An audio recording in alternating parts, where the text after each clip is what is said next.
All right, folks, so we just made it back to the storage lot last night and got the boat unloaded. I had a full night's sleep, which was fantastic. I don't think I moved. I laid down and 9 hours later, I woke up in the exact same spot. But I wanted to go over the boat and all my gear after the fact because there's a lot of stuff I didn't use and there was a lot of stuff that was absolutely critical that I just wanted to share with you guys. So I'm gonna start with the back of the boat and we'll look at the console here. So in the console, I had my cell phone that was mounted right here, and on the cell phone was Navionics running constantly. And then I had my charging port down here, so that was always plugged in and making sure it held a charge. And then I had my spare phone, which was tucked in here with Navionics loaded also, and that was always ready to run. Obviously compass critical. This Garmin GPS right here is not that good. I do not recommend it. So this one doesn't have full map feature. It just has like your boat marked, and then wherever you're going is just a dotted line going straight to it. It doesn't show shoreline or anything. So this was like a backup for me, and I did not use this for navigation at all. That was just in case. Compass critical, like I said. That radio, oh my gosh, I listened to the radio so much. And when I was going from like headed towards Naples, running across that big open stretch of water, I was singing my heart out like I was in the shower. It was kind of fun. I didn't post any of that on video because I didn't the rights for the songs or anything, but yeah, that was a good time. So my marine radio, plugged into a charger. This is obviously critical also. Really the only time I ever used this was to talk to meat delivery and catamaran, but just having it, for safety reasons is important. In here also is my thermocell. I used that in Everglades and had that running pretty much constantly and never really had a bug problem at all. The seat, super comfortable, so comfortable. I didn't get saddle sore or anything. What did get sore was my heels. I got blisters because my feet would rest right here and then working the pedals there. I used the tiller a lot, but I used the pedal drive a lot more than I was expecting to. And just my feet rubbing on the ground gave me blisters. So in the back, also inside these pouches here, I had batteries, which can't recommend enough. I only have one AAA left. Weather guard, lip balm, super critical also. I always had food stored back here because sometimes the weather was bad enough that I wasn't able to move forward to get food. So I always had stuff in this pouch right here to snack on, including what I think the only reason I was able to stay awake for so many days is Pelican talked about this at the boot camp, having chocolate covered coffee beans. So I got some and this bag's almost gone. I ate so many of these, but I was living on a caffeine high pretty much that whole race. And then as I was sailing, there's a lot of times I would kind of doze off and then wake back up because you just don't get to sleep on this challenge at all. There's no rest for you. So let's see. So that's it for the back. On the side drying right here, my frog togs. So I brought 2 pairs of frog togs, and this one I was climbing in and out of the cockpit area and the crotch blew out massively. Oh, here you go. So when that happened, I was thinking about grabbing the other set, but I chose not to, and I figured I'd use that last set until they were completely destroyed, because I had waterproof pants on too. So the frog togs were also my primary cold weather gear. Now, I was just wearing my sun shirt, and then when it would get chilly, I had my sun shirt and a t-shirt for most of the race, but when it would get chilly, I'd throw the frog togs on, and that just locked that heat in there. So here, just laid out is stuff that I pulled out of the boat. So obviously inReach, 100% must have. Secondary compass, I use this a couple times, but not very often. Aquaphor, I saw somebody else post on YouTube about Aquaphor being a must, and I use that on my hands and my feet almost daily. So if you're doing the race, definitely get some of that, or some Vaseline, just something to help with how dried out your hands get. My water bottle, obviously use that constantly. I went through really averaging about 1.5 gallons of water per day, and there was one day that I burned through 2 full gallons. They were both empty by the end of the day. Well, those aren't, they're 101 ounces, but I went through 2 of those. The spotlight, also critical. Oh my gosh, there were so many times where I couldn't see where I was going, had to spotlight just to see what was next. Coffee, so you guys saw in the video when I mixed that with my oatmeal, disgusting. I'm not doing that again. Gloves, so I had 3 pairs of gloves. I only used 2, so I still have 1 dry pair somewhere. These are socks that I wore at the start of the race. They're neoprene waterproof, and I ended up using these under my heels when I was working the pedal so that it'd give my heel something to slide on. So, in here is just all my Thermacell bug repellent stuff.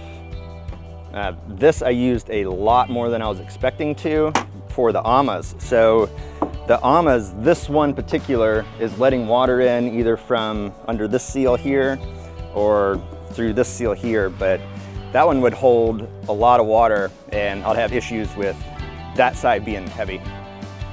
So I'd have to pump it out every now and then. So this bag up here held my toiletry bags, so my toothbrush and my soap and stuff. So I used that once when I got to checkpoint 3. I went and took a shower. That was really nice.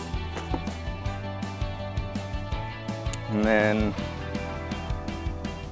over here, I brought this. I was really expecting to use this a lot. I used it for a total of maybe 5 minutes.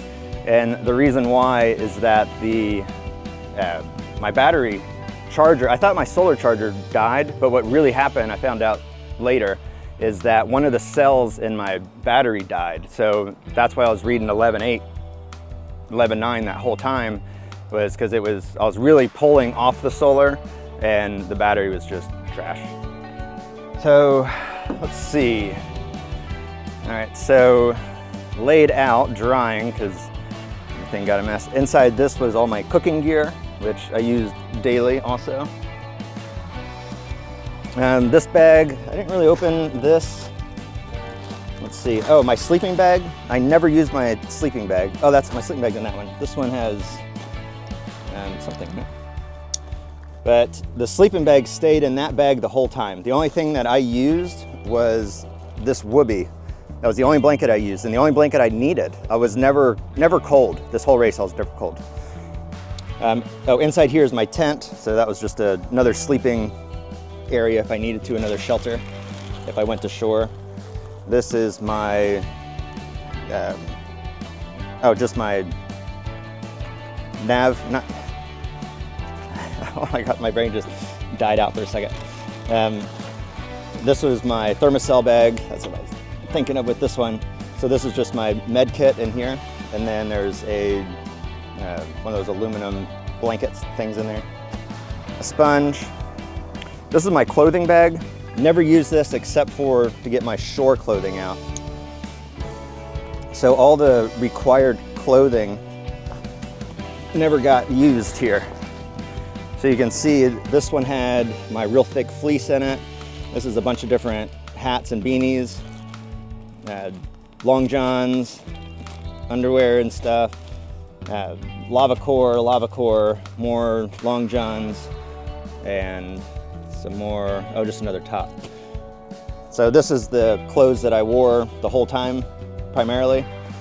And I did take a shower and change once, and then those are leftover clothes over there. This is my food bag. I only used about half the food that I brought, surprisingly. Toiletries. So my sails are drying. There's no physical damage to the sails themselves, so I'll be able to re-rig everything from the demasting. When my stays were in the truck, they must have crossed the battery that was in the back there and it blew through. I have a spare stay, so that's okay. My Thermarest, I use this whenever I was able to, which turned out to be not as often as I would have liked. I lived on no sleep the whole time. But, oh, last thing. So my life vest, there was a lot of questions when I was doing the inspection on if my life vest met the requirements, but it is a Coast Guard approved life vest, so it does. but I just stitched all this stuff on there, and it's lasted for over a month. These eyelets are rusty. That was a bad move. I wouldn't do that again. I would have just stitched the whole thing. But that was the very first thing I did, and then realized that wasn't working. So, but that was super comfortable. So that's it. I'm letting everything dry, and then I'm gonna put everything away and get ready for next year, I guess. No, actually, I gotta make all these videos that you've probably already seen, or because this will be at the tail end. So anyway, I hope you enjoyed my experience of Everglades Challenge. It pushed me so hard, not just physically or mentally, but it was everything. Like really testing all my skills, every ability I have, from navigation to just problem solving. There was, like, when I got demasted, I had a moment of like calmness, which surprised me. Because I watched all the videos, all the horror videos of demasting and getting flipped over and the storms and how crazy it was. And I was like, oh man, I don't know if I can mentally handle that kind of pressure, that kind of situation. And when I made that tack and the mast came down on me, I was just like, hey, it happened to me and I didn't die, you know? And then it was just problem solving, trying to figure out how to get the boat functional again and get it cruising. So yeah, I was super scared about it happening. And then when it finally did happen, it was almost calming. So super impressed with this challenge. I do like to push myself, and this pushed me further and harder than I was expecting at all. But I do feel like I'm a better person. I learned a lot about myself, and I'm excited for next year. Next year, I'll be in a kayak, only because Florida Bay is, I only made it in time because the wind direction and the wind speed. That last day when I got demasted, it was blowing a steady 13 miles an hour. I used my little wind gauge just to see. Steady 13 miles an hour in giving me the best tack angle and speed. If I would have had both sails, I would have been 6-7 miles an hour cruising all the way there. Just the main, I was going about 5 a majority of the time. But had that wind not been that direction, that would just have been brutal, absolutely brutal. So I love the C-17, or the Wind Rider 17, and it was great for, I just said C-17, that was one of the planes I worked on, was in the military. But the Wind Rider 17 was super comfortable. It was like I had a motorhome out on the water. Everything I needed was there. Oh, I even had a citronella candle. I didn't show that off. Let me show that real quick. So there was one night when it got a little chilly and the bugs were out, and I lit this, and oh my gosh, I was so warm and comfortable. The Wind Rider 17, it made it almost feel like I was cheating sometimes, although the wind direction was not supportive of the race at all. The wind direction was horrible. So next year I want to do, because I experienced the outside route, I do want to do the inside, just to see that and experience that and live through that, do the nightmare so that I could say that I did. And one last thing, when I took my paddle, I'm going to hang that up at home, but one of the very first things I did when I got home was take my sticker and put it on my car. So now I got the Everglades Challenge 300, the Florida Trail 1103.7. So I just like seeing that on my car, and then my Air Force sticker down there. So thank you all for joining me on the Everglades Challenge series.